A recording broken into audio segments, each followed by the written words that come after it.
आम आदमी पार्टी का कसूर सिर्फ इतना है कि हम लोग अन्नदाता का सम्मान करते हैं। हम लोग अन्नदाता की तन मन धन से सेवा करना चाहते हैं। फिर चाहे हमारी पंजाब की सरकार हो या हमारी दिल्ली की सरकार हो, हमारे काम में आपको वो नजर आएगा। हम नहीं बरसा सकते अपने किसानों के ऊपर लाठियां पंजाब के अंदर।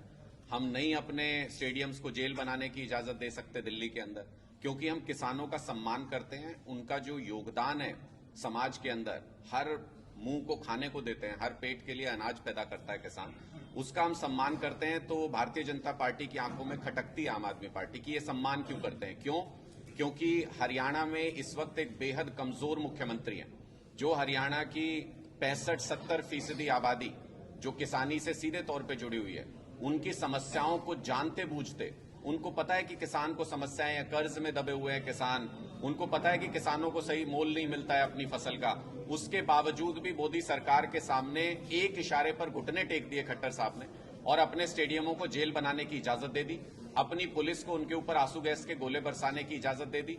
रबड़ बुलेट उनके ऊपर फायर की जा रही है, छर्रे उनके ऊपर फेंके जा रहे हैं, जिससे उनको नुकसान हो रहा है। ड्रोन के जरिए आतंकी इलाकों में जहां पे काबू से बाहर हो हालात, वहां इस तरह की एक्टिविटी की जाती है। ड्रोन के जरिए आंसू गैस के गोले छोड़े जा रहे हैं। 2-2 हजार आंसू गैस के गोले एक दिन में छोड़े जा रहे हैं। ये अमानवीय है।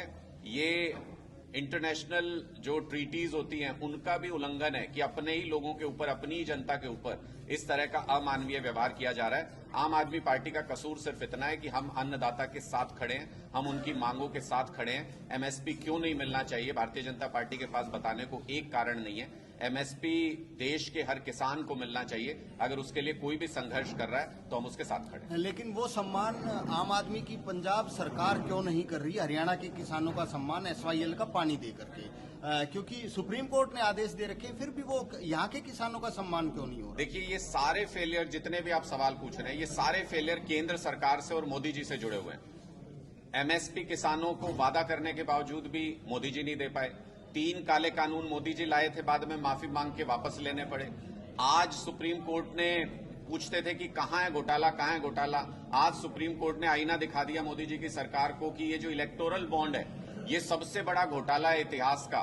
इसमें हजारों करोड़ रुपए इन्होंने किकबैक के रूप में कंपनियों से लिए हैं। अब वो सारा उजागर होगा तो आपको पता चलेगा कि कौन सी कंपनी को कितना फेवर क्यों करते थे मोदी जी। वो सारा कच्चा चिट्ठा खुल के सामने आएगा।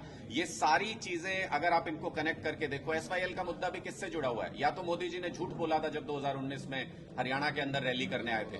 प्रधानमंत्री जब रैली करने के लिए आते हैं और मंच से बोलते हैं, उन्होंने स्पष्ट तौर पर यह कहा था कि पाकिस्तान में हरियाणा, राजस्थान, पंजाब के हक का पानी बह के जा रहा है, पाकिस्तान का पानी रोक के मैं इन सारे राज्यों को दूंगा।